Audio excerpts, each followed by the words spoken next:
National TV tonight, baby. Yes, let's get to it. Division rivals, they suit up tonight as the Sixers travel to Boston to take on the Boston Celtics.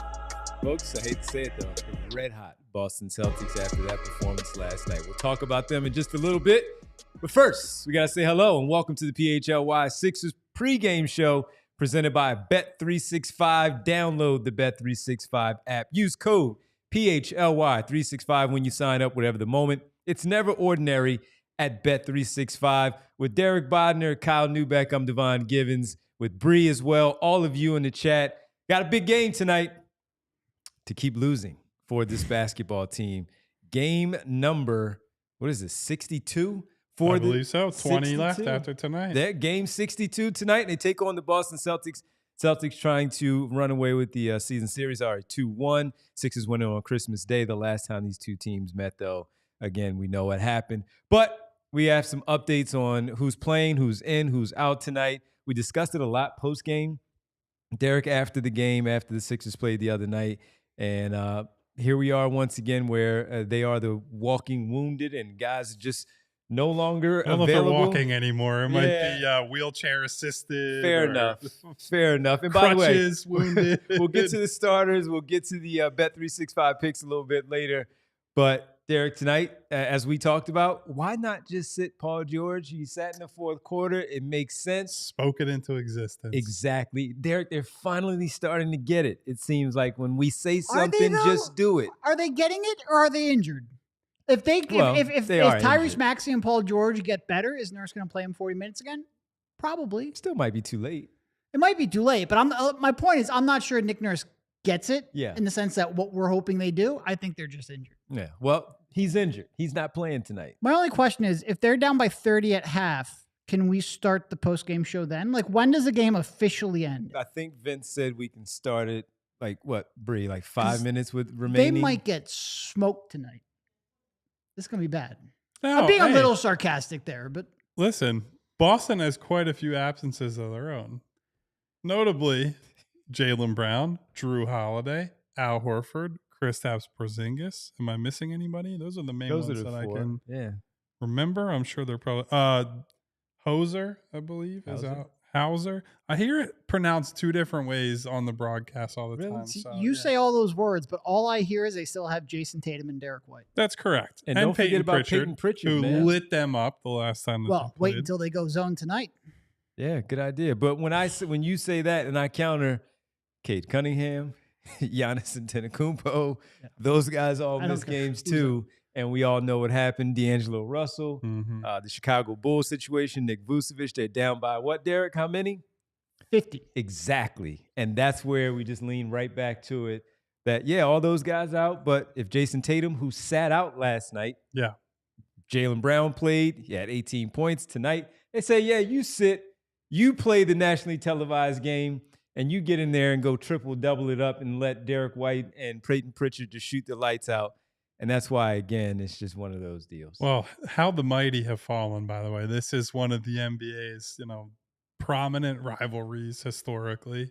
And when I say rivalry, I mean they hate each other. It's not, as Joel Embiid has said, the Celtics tend to kick their ass, and that's true over time as well. Most of the time, when the Sixers have had their one shining moment, it's like their one shining moment in the middle of a run of Celtics dominance most of the time. So, hey, maybe that's, if you really want to be an optimist, you could say the Celtics are in the middle of, they just won a title.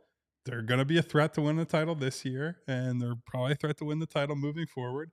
Maybe that means the Sixers will just sneak in and, hey, it's time. They're due, because that's what history says happens when the Celtics are good. No, it's for this game to be on national TV.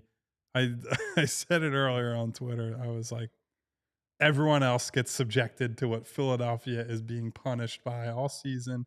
An injured Sixers team with very little chance to win.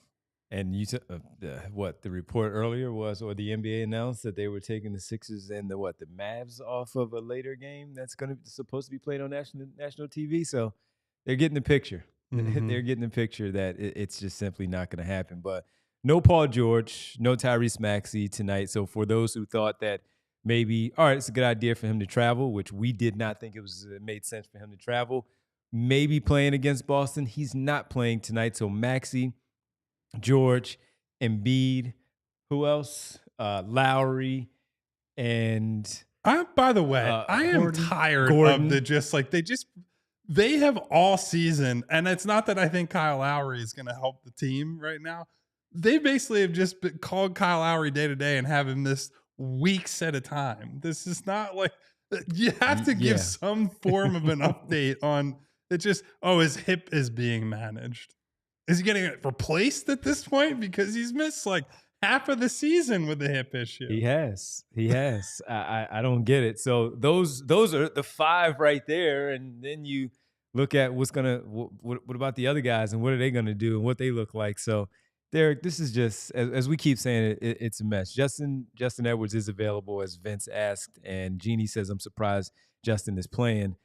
He's got an opportunity to get a lot of minutes going forward for the remainder of the season, so he might even just fight through some things with the ankle injury. Couldn't play against the Minnesota Timberwolves, but tonight he is available.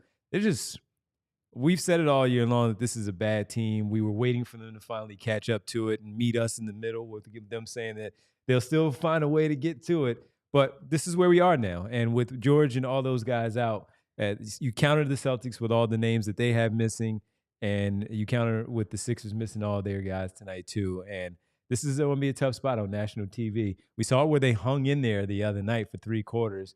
And then that final quarter, it was just too much. No. And this is where the team is now. Both the last 2 games, they hung in there in the first quarter, and then they got their doors blown off in the second half. Look, I remember it must have been like 2 weeks ago at this point, but you were looking at the schedule and you go, yeah, they could lose like 12 out of 13. Well, you're at the end of the tough stretch. They've lost 11 out of 12. Obviously, heavy underdogs here tonight. Look, they have some, I hate saying winnable because this team has not proven that they can win consistently. Right. They have some easier games where they could be more competitive coming up here.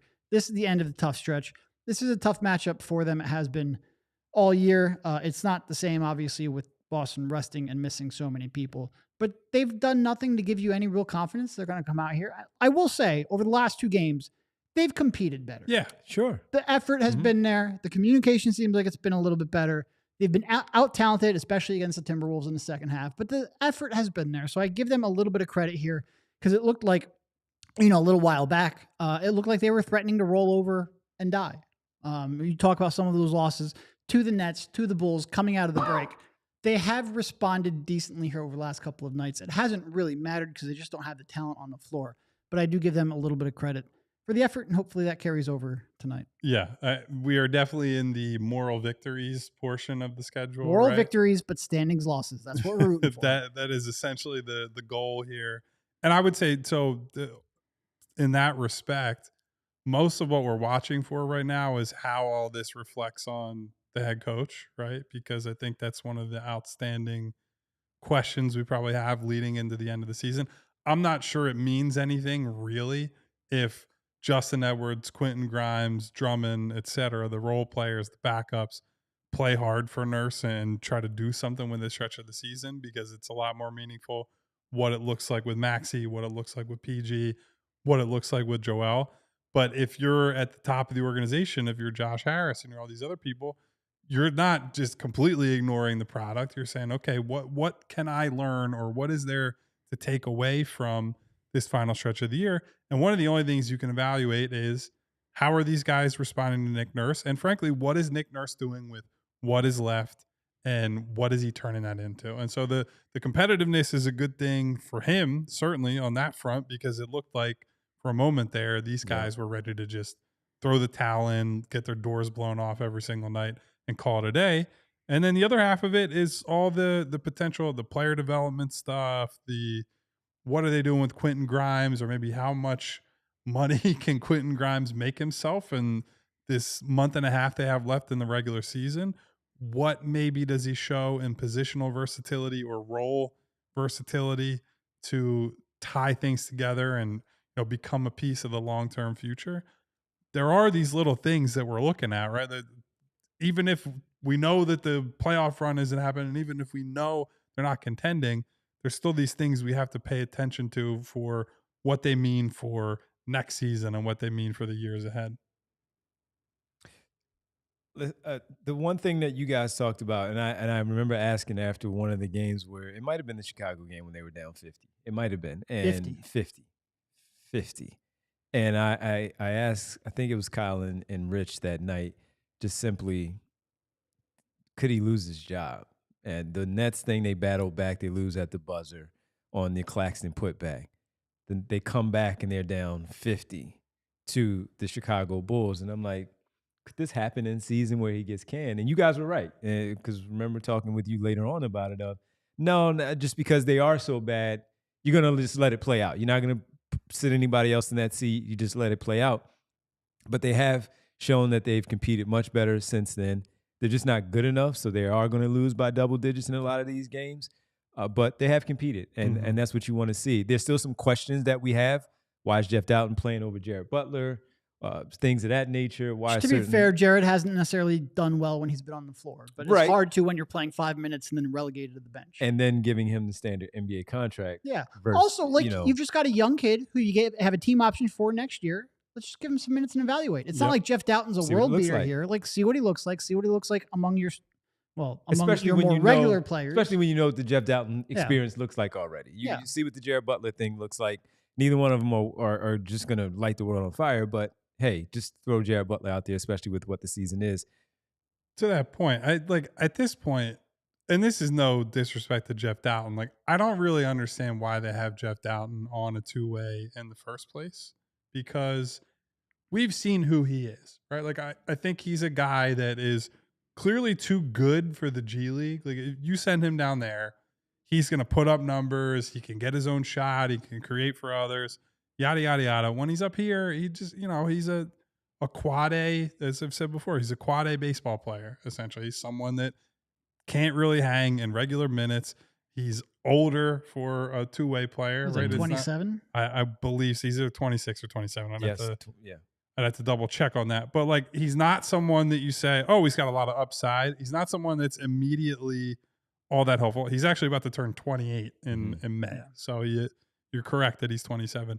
So for me, he doesn't add value on that two-way deal, right? Maybe he can fill in a pinch, and he has played reasonably okay lately. He had a good game on Saturday night against the Warriors, and so I get why he's been given some more opportunities. But if there is no desire to convert him to a standard contract at this point, there's no desire for him to be in that Jared Butler role over the long term, I don't know why you wouldn't use that two-way spot on someone that hey, maybe we can develop him. Maybe we can turn this guy into a potential full roster player. And that's especially true when you look at their success at unearthing a few of these guys. Ricky Council had an up and down year, but it was okay, he was good enough that we want to give him some sort of contract. Justin Edwards this year comes in as an undrafted guy, plays his way onto the roster. They've turned these guys into turn that spot into guys who can be real NBA players. If you don't believe in him, I just don't know why he's here at this point. And it's he's clearly too good for the G League, but if you don't believe he's an NBA player, I think you got to move on. I think it's just been his expiration date has passed for me. And just to bring people into what we were talking about in the office a little bit, you brought up the Hoshifino signing on the two-way of why not? I would like to see him. Why not give him a run? Right. And especially when you have guards out tonight. You have Gordon, Lowry, Maxey out. Why is he not up with this team instead of down there with the Blue Coats? It just doesn't seem like that makes much sense for right now. Now, look, they'll have 20 more games after this one, and he might get a nice little run there for that final 20 or final 15. But tonight would be ideal, too, to give that guy some run with this team. No, look, we are clearly, there's a lot of young players on this team, a lot of new young players that it is, answering Kyle's question, why is Jeff Doughton still on the two-way and why is he playing? Because Nick Nurse still wants to fight for that 10th spot. And he has trust in Doughton. He's worked with Doughton for many years. That's why he's still here. That's why he's going to play. But there does have to be some priority to evaluate. And look, do I think Hood-Schifino's a long-term piece? No. Do I think Jared Butler is? I don't know. And that I don't know is something I think you have to factor in over these last 20-odd games. I would like to see some shifting priorities. I'm never going to fully expect a coaching staff to go for a draft pick. But there are other things that you can get and prioritize through the remainder of the season, and I do think that's one. Because the season has changed. The logic and the thinking behind a lot of that stuff, to your point, is that was when you were supposed to be something. This season, unfortunately, it changed, and it changed dramatically. Where we're talking about keeping a top 6 pick, and then later seeing if you can evaluate some of these. Maybe you do want to keep Hoshifino around for next year's two-way to give him a look and see what that might look like from the very start of the training camp, going into it with the Delaware Bluecoats, and have him as part of your roster for next season to see if he can develop, like you mentioned, with those other guys that were on that two-way of Justin Edwards and Ricky Council. So that's all. Things have shifted. So should some of the thinking when it comes to these games. Coaches are trying to save their job, understandably so, especially with so much going on, as the season has been a big, big, big disappointment and the number one story, arguably, before Luka Doncic gets traded. The Sixers being who they are now has been the number one story in the entire NBA as a disappointment. So things change. Let's get to some of the other things that changed with the Boston Celtics last night. Their opponent tonight, the Sixers, taking on the Boston Celtics, and they defeated the Portland Trailblazers in Boston by 10 points. Jaylen Brown started, of course. No Drew Holiday, no Jason Tatum last night. Payton Pritchard didn't even start, came off the bench, still played 40 minutes. Got to keep those games down for the 6 man of the That's year. right. Although I guess he probably has. I actually don't know if he started. Yeah, I think he's probably already locked in. past the threshold. What is at the this threshold? point. Do you know? I don't know, but you know how they just say he started too many games. Right, yeah. So that's it. He has started 0 games this year. There you go. So that's definitely, if there is a threshold, that would be below it. I think he's clear.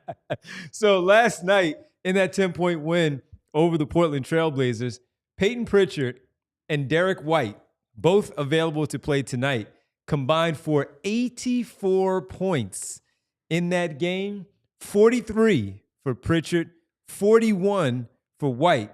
They also combined for 19 made threes. The team on a whole made 23 three-pointers last night in their win. It's the first time 2 Celtics players have scored over 40 points in the same game, which seems kind of strange for the history of that franchise. But 19 threes between the two of those guys, 84 points. Payton Pritchard comes off the bench to make his 10 threes. Derrick White knocks down 9 and did not take like the last few shots because he could have broken the record for the Celtics franchise of all time. I mean, buckle up, everybody. 43, 10, and 5 for Pritchard on 14 of 20 shooting. That's crazy. Buckle up tonight, because if they go to a zone, I'm gonna lose my mind. Why?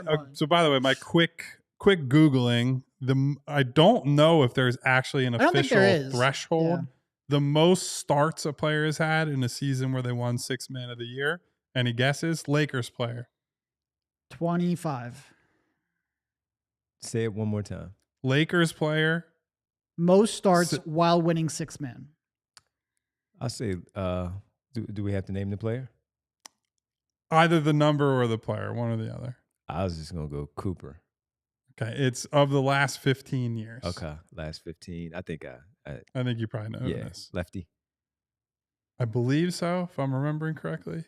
All right. Lamar Odom. Yep. Started 35 games. On. Yeah, it's when like you're almost at half at that point. But I get it. He played more off the bench, and he was he was such an important piece of that. You know, the 08 to, was it like 11 or 12 Lakers run where they were 3 straight finals and all that. Yeah, so very, very good and skilled player who finally found his place there. He was a little bit, who is this guy and what does he do? And he honestly, Lamar Odom in today's NBA would be really, really good. You'd like to see that shot come around a little bit more, but everything else, the versatility, especially defensively, those people were ahead of their time. Yeah. Anyway. Yeah. So Sixers Celtics. Yeah. So it's going to be tough. I mean, to see these guys going up against that, they shouldn't drop 40 apiece again tonight and make 19 threes between the two of them. But we've seen it before. As Derek said, he's going to lose his mind in the office if they go zone against this team.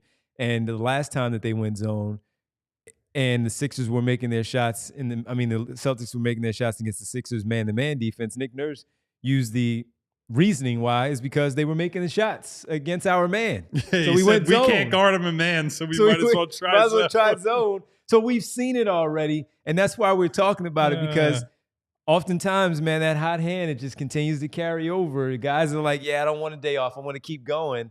They're keeping going. This is the second night of a back-to-back. If I shoot 14 for 20 from the field, I am playing that next game. You are absolutely right. Exactly. Granted, I'll never shoot 14 for 20 from the field, especially with 10 made threes, but, you know, I understand the sentiment. Yeah, this is how do you defend them tonight? How do you try to slow that down? You go to the chaplain before the game. You get down on your knees and you pray. That's really the only, because look, I think Justin Edwards, Kelly Oubre can do a okay job on Jason Tatum, right? Like, not stop him, but you can at least slow him down. You have a couple options to throw at him.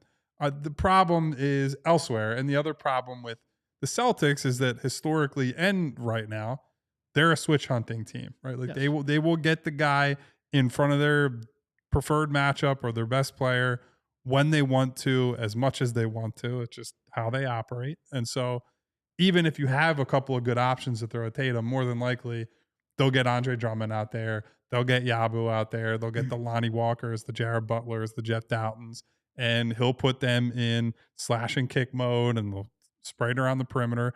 And look, Luke Cornett, giving them a stretch big option, and they've got a few of those.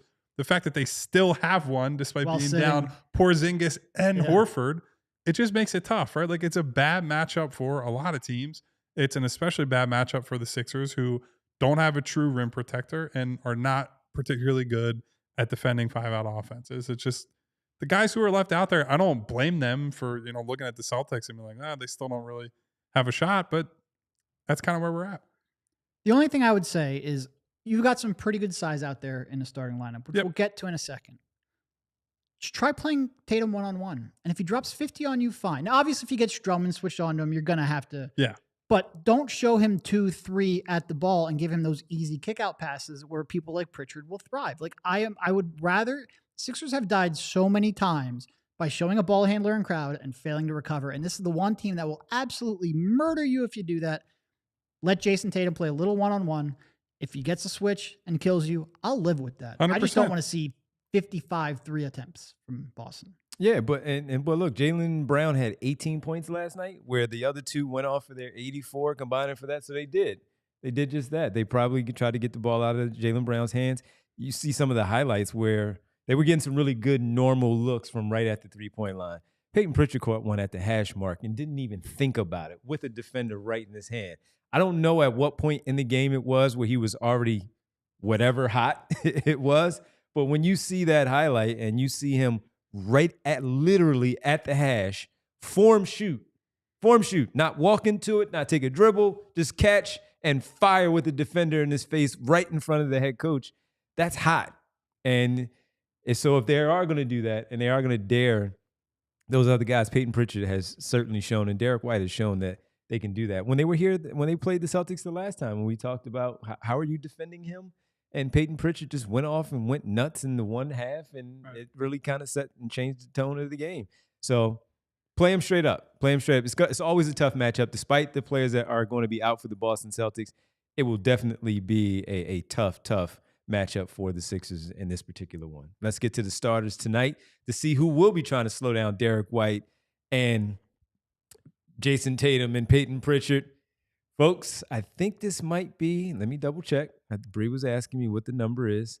This is 39 different starting lineup tonight, because Are they still in the lead for that, by the way? Has anyone challenged that? It has to be. I haven't checked in a while, but they were like lapping the pace. Yeah, so I think this is a new one with Edwards being in that small forward spot there next to Yabusele and Drummond. Kelly Oubre in the backcourt with Quentin Grimes once again. So that is your starting lineup tonight against the Boston Celtics. So 39 tonight for the 76ers. And when you look at the starting lineup, all right, Kelly Oubre, Justin Edwards, they get that Jason Tatum assignment. Try to, switch off there a little bit. Yeah. I think it's like with anything, you just got to pass them back and forth, right? And I 100% agree with Derek. I'd rather just see them let Tatum go off. And if he can score 40, if he can score 50, and he definitely could against this version of the Sixers, let him do it. Don't concede the open threes. Don't play this ultra aggressive. I get it. It's their identity. It's the way Nick Nurse wants to play. Just let me see you die a different way. Plays right into Boston's hands. It's exactly how Boston wants to play. They want to get downhill and then hunt the open threes. They have lots of good shooters, albeit a few less good shooters tonight with their injuries or their absences from the lineup. But I also think it'd be more fun to try to watch Tatum go for 50, right? That's better than I don't love watching the Celtics style in general. I think it's of all the complaints about teams to shoot too many threes in today's league. They're the one team I actually do feel that way sometimes watching them, where Derek and I have been in the games this year in Philly. They'll be like at the rim and open, and all of a sudden it's like a pass directly backwards for three. It's like, brother, just take the layup. So if Tatum goes off, you tip your hat and you say, great player, MVP candidate, and all that stuff. But I don't want to see the 3-point gallery. I just pulled up the starting lineup page on Basketball Reference. You're correct. It is 39. Okay. That page, just lists out the starting lineups and the number of games they've played together. That list takes up my entire laptop screen. Like I almost have to start scrolling. By the end of the year, I'll probably have to scroll. It's wild. It is wild. For the Celtics tonight with Brown, Holiday, Horford, and you said Porzingis also out. Starting lineup for the Boston Celtics, Derrick White starting, of course. Drew Peterson getting the start since they're going to have Payton Pritchard coming off the bench. Jason Tatum, Cornette, Keita gets the other start, who is very active on the glass and is a rim runner too. So that is the starting lineup for the Boston Celtics tonight against your Philadelphia 76ers. Drew Peterson looks exactly like someone named Drew Peterson would look in my head if you just told me that name with no other context. Yeah, 39th different starting lineup tonight for your Philadelphia 76ers. All right, let's get to our betting segment here, presented by Bet365. Download the Bet365 app. Use code PHLY365 when you sign up. Whatever the moment's never ordinary at Bet365. It's our pregame pick segment brought to you by Bet365. Let's get to it, Bree. Let's show the folks. Quentin Grimes over under 18.5. I said, come on. That feels like a layup the way he's been playing. He might get that in the first half. Let's have at it. And because the hand was so hot, Payton Pritchard, they had his number as an over-under of 4.5. Now, he may not go for 10, but I figured the 4.5 was a solid number tonight against this particular group coming off the bench. I'm in on the gambling givens parlay. You like that tonight. one? All right. And that is sitting at right now a plus 225, I believe, for the same game parlay, plus 225. Thank you, Bree. Yes, so Quentin Grimes over 18.5 points. Payton Pritchard over 4.5 threes made. If you are feeling good about that one and you're tailing it, go check out Bet365. Must be 21 plus and physically located in Pennsylvania. If you or someone you know has a gambling problem and wants help, call or text 1-800-GAMBLER. Also, at Bet365, you can, with the parlay, you can get 30% boosted at Bet365 right now for tonight's game. All right, let's do it. Let's get to it. Any predictions? Any thoughts? Yeah, I think I'm going to go with Boston. Okay. Boston plus 20. Boston plus 20. Big L. I did not check to see what the tank rolls on. And by the way, we do have several games to watch tonight outside of the Sixers game. Yeah. Tank watch. We got Nets Warriors. Not optimistic about that one. Bulls Magic, a big one. That is a potential Bulls win right there. Orlando has really been struggling. Yep. And then Rockets Pelicans. I don't have a lot of hope for the Pelicans, but Zion's been playing really well. Houston has been on a bit of a skid for a little bit. Zion's won like 5 of the last 10. They're playing better basketball. Yeah. So we're keeping an eye on the Pelicans right now. The Pelicans have actually played their way into this. They're in the mix of, hey, maybe they'll pass the Sixers. They're 4 back of the Sixers, which sounds a lot with 20 to go. But if the Sixers are playing at a 1-9 pace over 10, that means 2 wins the rest of the season. If the Pelicans can get 10 wins, like playing 500 ball could really pass the Sixers. Yep. All right. So 13.5, by the way, at Bet365 is this spread. It's the number for the Sixers and the Celtics. 13.5. as Honestly, Kyle that's a said. very high number considering how many people Boston has out. Now, granted, the Sixers obviously have their big 4 out as well, but that's a big number. 50. Yeah, Chicago, who had no Vucevic. All right, that'll do it for us, folks. We appreciate you hanging out with us for this pregame. We'll come back after the game, see what happens. Nationally televised. What will the Sixers do against the Boston Celtics tonight? We'll talk about it on the PHLY Sixers postgame show right here, presented by Bet365. Enjoy the game, everyone. We all silly like the mayor.